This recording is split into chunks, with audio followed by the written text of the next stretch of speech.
எங்களுடைய சட்டமன்ற உறுப்பினர், மொடக்குறிச்சி சட்டமன்ற உறுப்பினர், மதிப்பிற்கு மரியாதைக்குரிய திருமதி சரஸ்வதி எம்எல்ஏ அவருடைய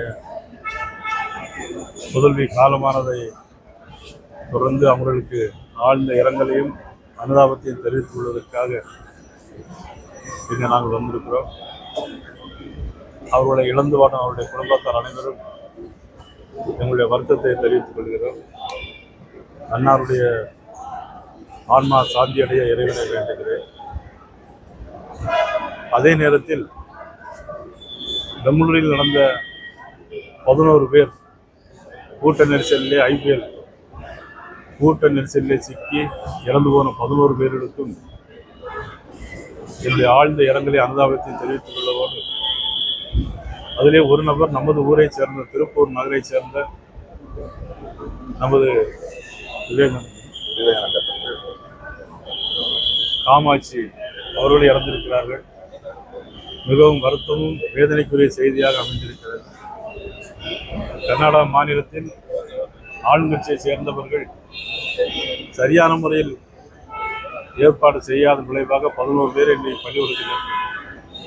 ஆனால் இதே போன்று இதைவிடவும் 10 மடங்கு அதிகமாக மகாராஷ்டிரா மாநிலத்தில் அந்த பிரிக்கப்பட்டு ஒரு சிறு அசம்பாவிதம் கூட நிகழாமல் நடத்தியது மகாராஷ்டிரா மாநிலத்துடைய பாரதிய ஜனதா கட்சியுடைய அரசு. அன்றைக்கு இருந்தது அனுராக் தாக்கூர் அவர்கள் சேர்மனாக இருந்தால், நமது மதிப்புக்குரிய முருகானந்தம், நமது பொதுச் செயலாளர் முருகானந்தம் அவர்கள் கூட அதில் இருந்தார்கள். ஆக ஒரு அரசாங்கம் இந்த மாதிரி நிகழ்வுகள் நடத்தும் போது அது பாதுகாப்போடு நடத்த வேண்டும் என்று இந்த நேரத்தில் உங்கள் வாயிலாக நான் கேட்டுக்கொள்வதோடு, தமிழக அரசாங்கத்தை பொறுத்த மட்டிலும் அதே மாதிரி சட்ட ஒழுங்கு எங்கேயுமே சரியில்லை. தருமபுரி மாவட்டத்தில் SP அலுவலகத்துக்கு புகார் கொடுக்க சென்றவர் ஒரு விவசாயி அவருடைய பிரச்சனை காரணமாக மனு கொடுக்க போக மனு வாங்கவில்லை. மனு வாங்காமல் அவர் தீக்குளிக்க முயன்றிருக்கிறார். ஆஸ்பத்திரியில் அனுமதியில் இருக்கிறார். ராஜா தோப்பு என்பவர் சேர்ந்தவர். அவருக்கும் அரசாங்கம் உரிய செலவுகளையும் அவருக்கு அந்த உதவித்தொகையும் வழங்க வேண்டும் என்று நான் கேட்டுக்கொள்கிறேன். விவசாயிகளை பொறுத்த மட்டிலும் இந்த திமுக அரசு வஞ்சிக்கிறது. காவிரி டெல்டா பகுதியை பொறுத்த மட்டிலும் டெல்டா விவசாயிகள் தமிழ்நாடு கூட்டுறவு சொசைட்டி மூலமாக நெல் கொள்முதல் செய்யும் போது கிட்டத்தட்ட 300-400 கோடி ரூபாய்க்கு மேலே அந்த நெல் கொள்முதல் பணம் வழங்கவில்லை இன்று வரையிலும். அதில் அந்த விவசாய சங்கத்தை சேர்ந்த PR பாண்டியன் அவர்கள் ஏற்கனவே மனு கொடுத்திருக்கிறார்கள். அதாவது இது திமுக அரசாங்கம் எதுக்கோ கார்ப்பரேட் கம்பெனிக்கு கைகோர்த்து விட்டு விவசாயிகளை வஞ்சிப்பதாக சொல்லியிருக்கிறார்கள். காவிரி டெல்டா விவசாயிகளுடைய மட்டுமல்ல, தமிழகத்தின் அனைத்து விவசாய மக்களையும் பாதுகாக்க வேண்டியது இன்னும் ஓராண்டு இருக்கிற திமுக அரசாங்கம். ஓராண்டு இருக்கும்போது 1 மாதம் இருந்தாலும் அவர்கள் இருக்கிற காலமுறையிலும் இந்த அரசாங்கம் விவசாயிகளுக்கு உதவி செய்ய வேண்டும் என்று இந்த நேரத்தில் நான் கேட்டுக்கொள்கிறேன்.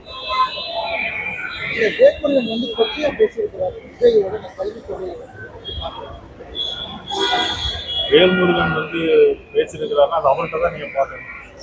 என்னை பொறுத்தவரை யாரையும் தரக்குறாமல் பேசக்கூடாது என்பதுதான் எங்களுடைய.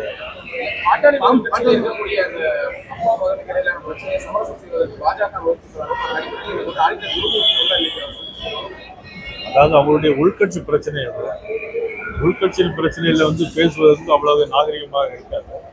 அது மட்டும் இல்லை, அதனுடைய அவங்க 2 பேருமே அப்பா மகன் அவர்களுடைய சொந்த பிரச்சனையாகும். அது அவர்கள் பேசி தீர்த்துக் கொள்ள வேண்டியது. குருமூர்த்தி போக வேண்டிய அவசியம் இல்லை. குருமூர்த்தி, சைதராமசாமி இதுவரை அதிமுகவுடைய நிர்வாகி, RSS பாஜகவுடைய ஆதரவாளர் குருமூர்த்தி இவங்கெல்லாம் போய் சமரசம் செய்ய வேண்டிய அவசியம் இல்லை.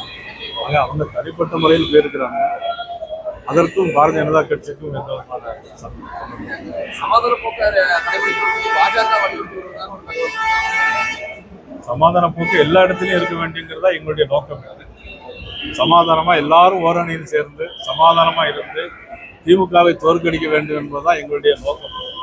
ஆரம்ப காலத்திலிருந்து இன்னைக்கு இவ்வளவு பிரச்சனைகள், விவசாயிகளுக்கு பிரச்சனைகள், மக்களுக்கு மின் கட்டண உயர்வு சொத்து வரி உயர்வு, சட்டம் ஒழுங்கு பிரச்சனை, இதெல்லாம் இன்னைக்கு சிவகிரியில் மட்டும் பல்வேறு போராட்டங்களுக்கு பிறகு அண்ணாமலை அவர்கள் நேரடியாக அண்ணாமலை, முருகானந்தம், வந்து ஜிகேஎஸ் எல்லோருமே போராடிய பிறகு, போராட்டம் நடத்திய பிறகு 19 பேர் இப்போ கைது பண்ணியிருக்கிறாங்க.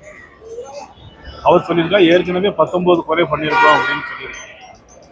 அப்போ நான் கேட்குறேன், இந்த 19 கொலைகளை பண்ணி ஏற்கனவே உள்ள இப்போ இவர் தான் இப்போ பிடிபட்டிருக்காரு. அவர் வாக்குமூலம் கொடுத்துருக்காரு, 19 கொலைகளை பண்ணியிருக்கோன்னு வாக்குமூலம் கொடுத்துருக்காரு. ஆனால் ஏற்கனவே கைது செய்யப்பட்டு உள்ள இருக்கிறாங்க.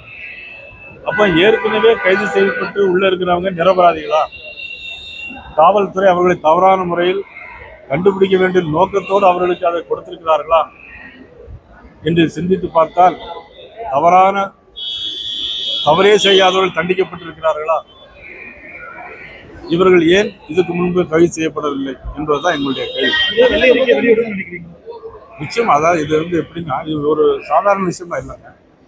இன்னைக்கு இவ்வளவு பெரிய போராட்டத்துக்கு பிறகு 700-800 போலீஸ், காவல்துறை போலீஸ் நாங்கள் போய் ஏதோ கண்டுபிடிச்சுன்னு சொன்னது பிறகு அவன் இப்பதான் ஒத்துக்கிறான், நாங்கள் 19 கொலைகளை பண்ணியிருக்கோம் அப்படி.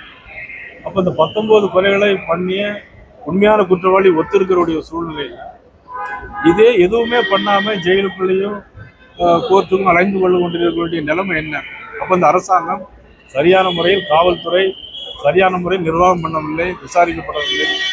எப்படி அண்ணா பல்கலைக்கழகத்தில் சரியான முறையில் குற்ற பத்திரிகை தாக்கல் செய்யலையோ அதே மாதிரி தானே தமிழ்நாடு முழுவதும் இந்த 4 ஆண்டுகளில் இது போன்ற பிரச்சனைகள் தான் நடைபெற்று கொண்டிருக்கிறது. 19 கொலைகள் இதுக்கு முன்னாடி நடந்தது அப்படிங்கிறப்ப அதிமுக அரசு இது பொறுப்பு வேண்டிய இதில் அரசாங்கம் பொறுப்பு இல்லை, இது காவல்துறை பொறுப்பு. தமிழக முதலமைச்சர் மதுரையில பேசும்போது எந்த ஸ்ரா வந்தாலும் தமிழகத்துல கால் ஊன்ற முடியாது, அவுட் ஆஃப் கண்ட்ரோல் தமிழ்நாடு அப்படின்னு அவர் மதுரைக்கு தானே சொன்னாரு. அதுதான் மதுரைக்கு தான் 8ஆம் தேதி நம்ம அமித்ஷா அவர்கள் கால் ஊன்றதான் வர்றாரு. கால் ஊன்றதுக்கு வேண்டி தான் வர்றாரு. கால் ஊன்றது மட்டும் இல்லை, வேரும் ஊன்றும், அது ஆலமரமாக முளைக்கும், மிகப்பெரிய பசு சோலையாக மாறும்.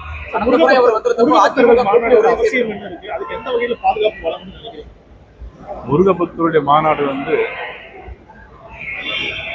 ஏற்கனவே அரசாங்கம் ஒரு முருகபக்தர் மாநாடு அதுக்கு போட்டியாக நடத்தணும். திருப்பரங்குன்றம் மலையில் வந்து காலங்காலமாக நடைபெற்று வரக்கூடிய பழக்க வழக்கங்கள் அப்படியே இருக்கலாம். ஆனால் நாடாளுமன்ற உறுப்பினர் நவாஸ் கனி அவர்களும் சட்டமன்ற உறுப்பினர் அப்துல் சமத் அவர்களும் அங்கே போய் அவர்கள் போனதன் அடிப்படையில் எல்லோரும் விழித்துக் கொள்ள வேண்டிய ஒரு சூழ்நிலை ஏற்பட்டது. அது சிக்கந்தர் மலையாங்கிற பெயரெல்லாம் வேற வச்சுட்டாங்க. ஆக இதற்காக இங்கிலாந்துக்கு போய் வெள்ளக்காரங்காலத்திலே இங்கிலாந்துக்கு போய் இங்கிலாந்தில் நீதிமன்றத்தில் தீர்ப்பு, முருகனுக்கு மலை வந்து முருகன் கடவுளுக்கு சொந்தம் தீர்ப்பு வந்தது. அதன் பிறகு ஒரு பிரச்சனை எழுப்பும்போது இதுக்கு முந்திலாம் யாரும் பேசினா கேட்டுட்டு பேசாமல் இருப்பாங்க.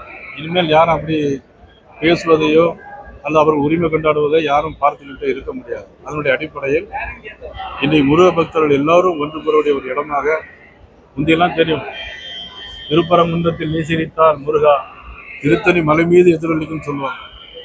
இப்போ திருப்பரங்குன்றத்தில் நாங்கள் எல்லோரும் ஒன்று கூடினால் செயின்ட் ஜார்ஜ் கோட்டையில் அது எதிரொலிக்கும். கடந்த முறை அமித்ஷா வரும்போது அதிமுக பாஜக கூட்டணி வந்து அறிவிக்கப்பட்டது. அதே மாதிரி இந்த முறை மதுரையில் வர நேரத்தில் அரசியல் முக்கியத்துவம் வாய்ந்த ஏதாவது அறிவிப்புகள் இருக்குமா? அது வரும்போது பொறுத்திருந்து பாருங்க. இப்போ எல்லாருமே சமாதானமா போகணும்னு சொல்றீங்க.